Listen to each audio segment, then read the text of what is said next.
Here's how to fix the voice chat option if it's removed in Roblox.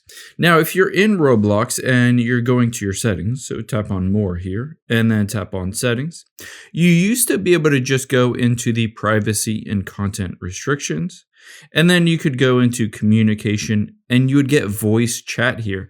But now it's been replaced with voice data usage, and you can see this isn't the same as allowing or turning on voice chat. They've moved where that is. The first thing you need to do is head out here on your iPhone, Android, or computer, and we need to make sure the microphone access is turned on. So go to your settings and then go to the settings for the Roblox app. So let me just scroll down and find Roblox on this list. Where is it? There it is. Now, next to microphone, we need to turn this on first. After we've turned that on, let's go back into the Roblox app. And instead of going into the settings, let's go into, for instance, this game, Steal a Brain Rot. Now, once this game loads, I'll show you where to turn it on in the game itself instead of in the settings. So let me turn this over so you can see it.